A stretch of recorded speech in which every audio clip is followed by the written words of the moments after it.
Looking at some of the KenPom rankings, you guys have played the fourth toughest schedule in terms of opposing offensive rating, opponent adjusted offensive rating. You've talked about how the experience has helped progress this defense to get to what you guys did last night against Iowa. How has that experience playing all those different offenses really shaped what you guys were able to accomplish last night? Yeah, well, first off, that's all the metrics, a dynamic offense. And I think what we're starting to see now is, and sometimes I forget this, is it takes time, right, as you put in a new system.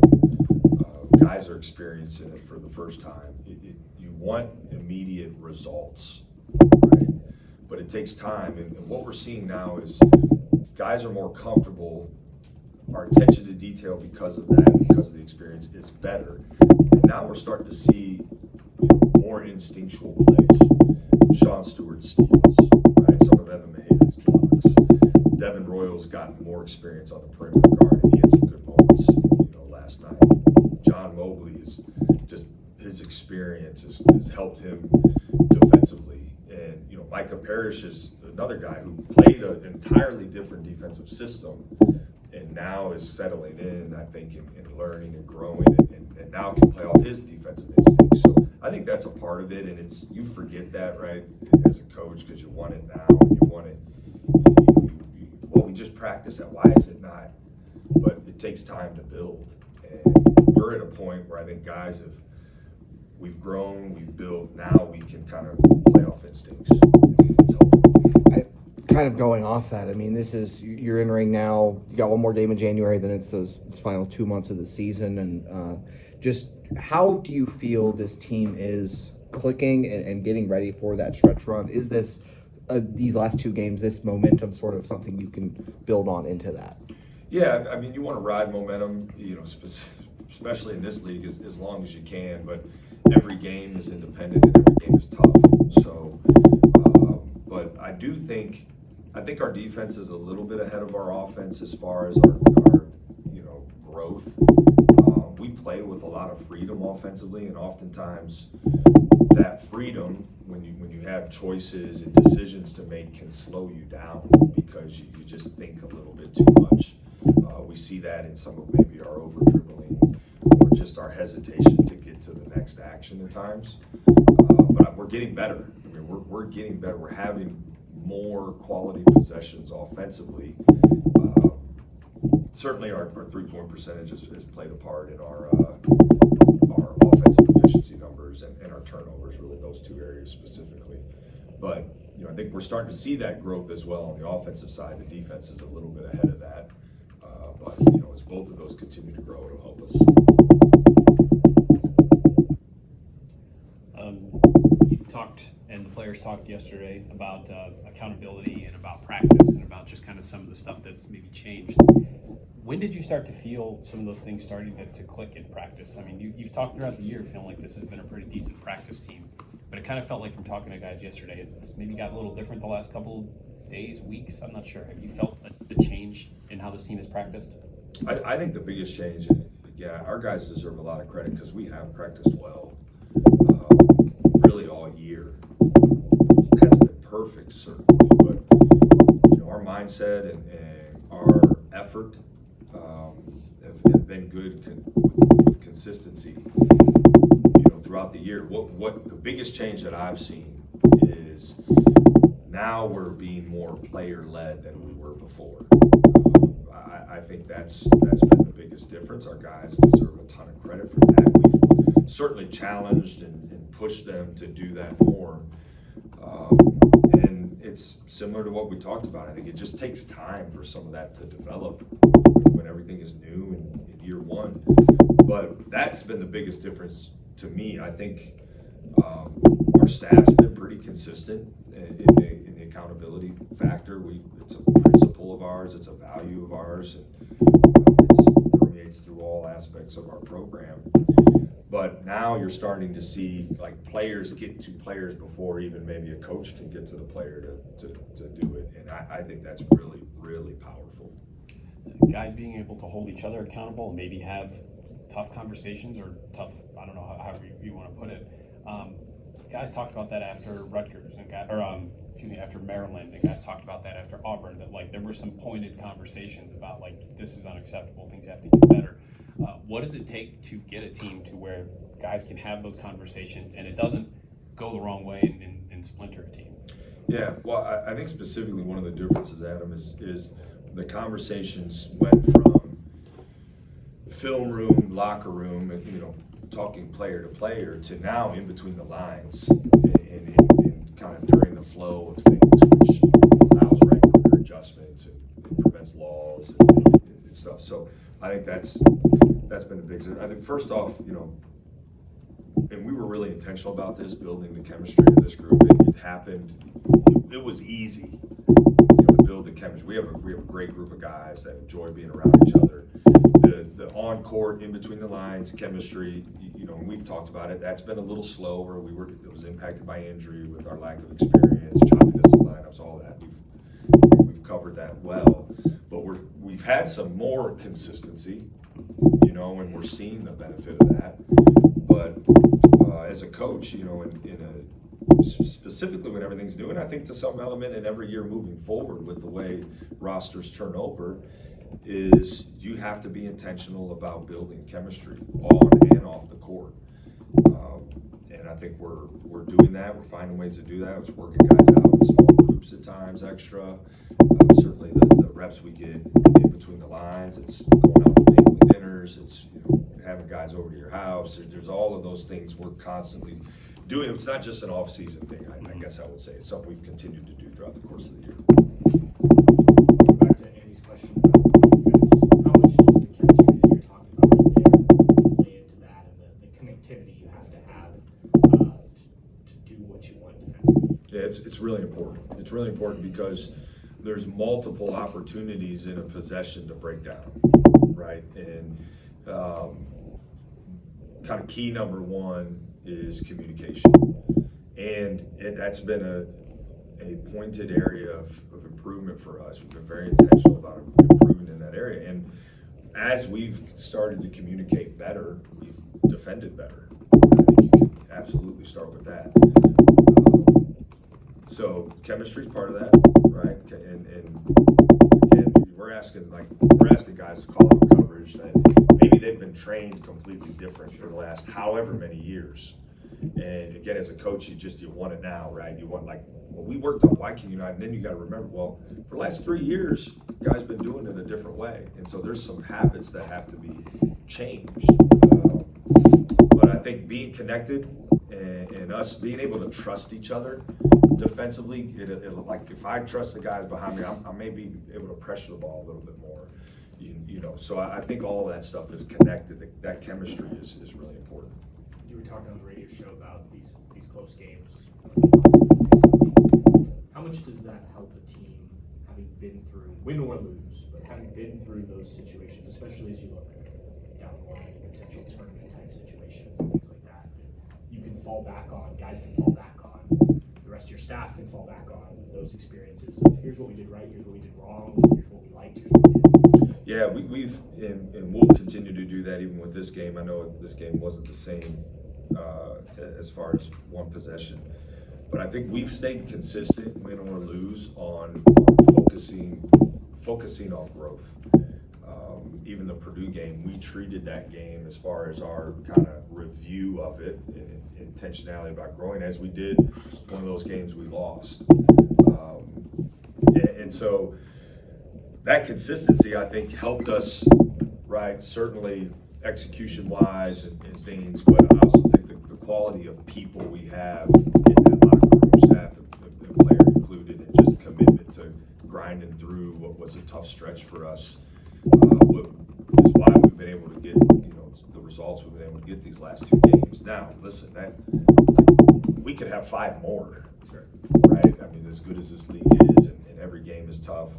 So that's why we've just kept it about growing. Just where can we be one possession better? Where can we be? Where can we execute better? How can we be more connected? And I think by doing that, and ultimately us leading each other better, right, in those moments have helped. Yeah, you talked a lot about Micah and versus leadership and how you, I guess, challenge them. Strictly from like a defensive side, I guess how have they specifically helped that improvements on defense and like maybe are they challenging people more in practice? And I guess what do you see out of them, those two specifically? Yeah, I'd say both, yes. I think, one, those two, their defensive instincts and their experience, right, are really important.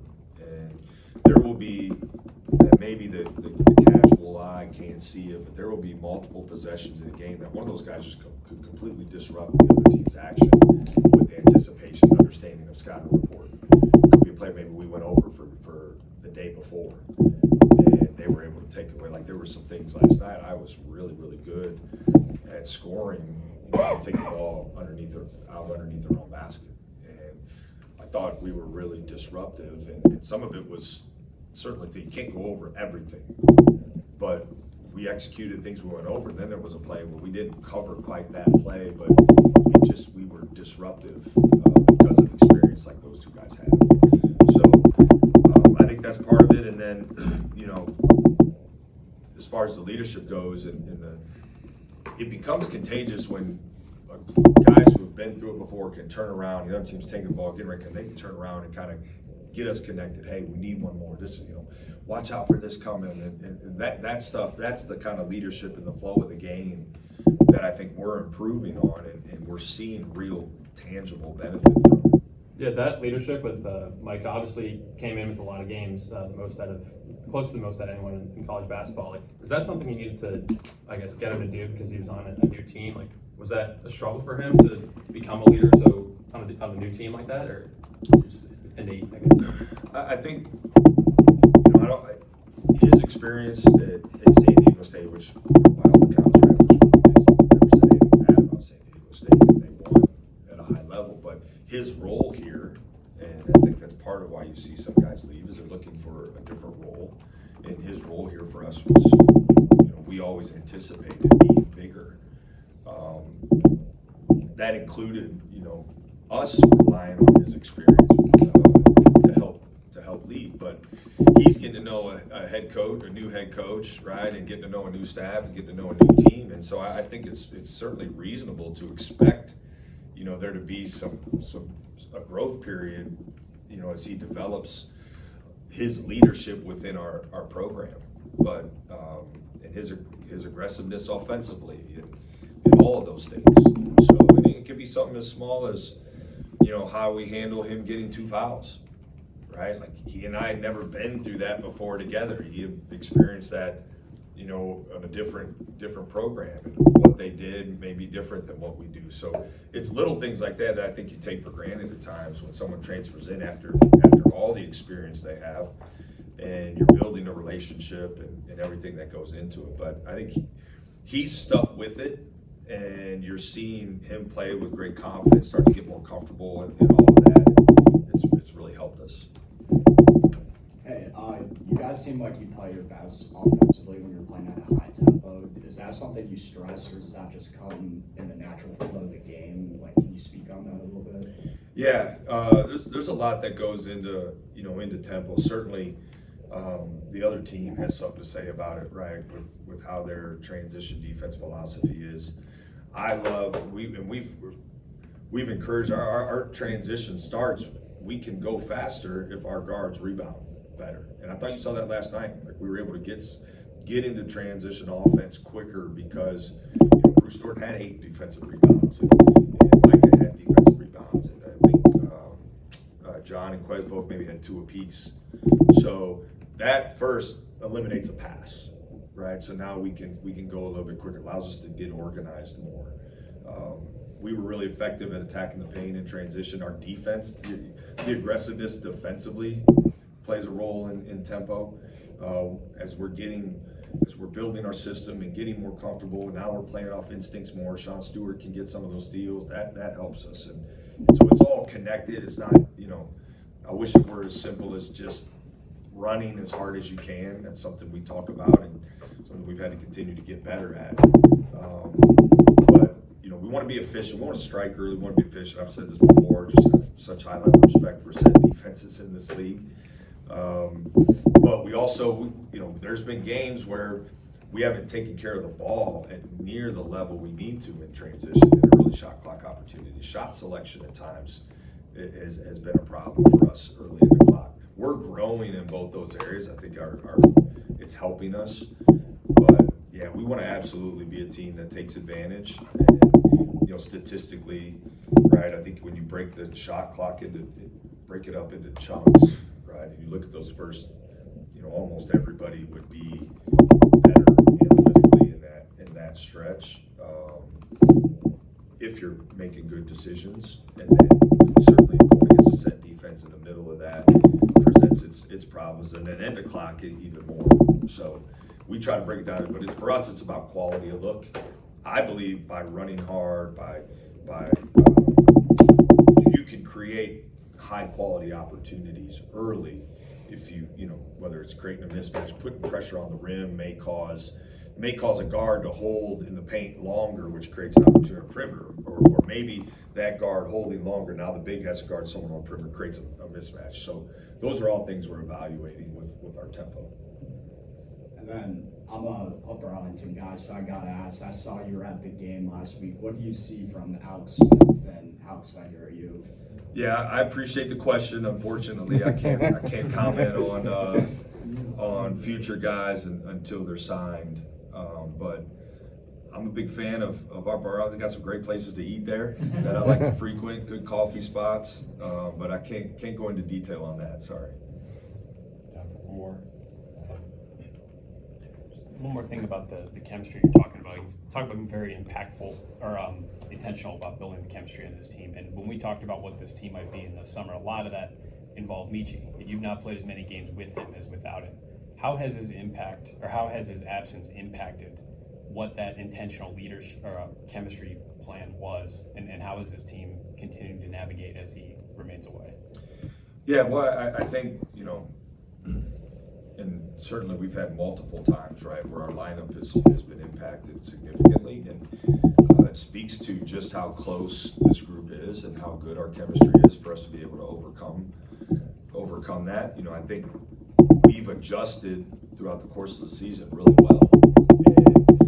And you have a plan, you have to adjust that plan, and then the new plan needs adjusted, and that's how this season has been for us. It hasn't been a smooth, consistent, as far as lineup wise, and speaking to the chemistry between the lines, that hasn't been as smooth. And listen, we missed out on a lot of opportunity, even dating back into the summer and fall with our lack of ability to scrimmage against each other due to injuries we had and things. But I think because we've been able to overcome that, our chemistry is a big reason why we've been able to overcome that. Those things, the choppiness to the lineups and stuff. And, we're seeing real growth because we've had some, somewhat consistent. I mean, we still miss a guy like Colin White being out.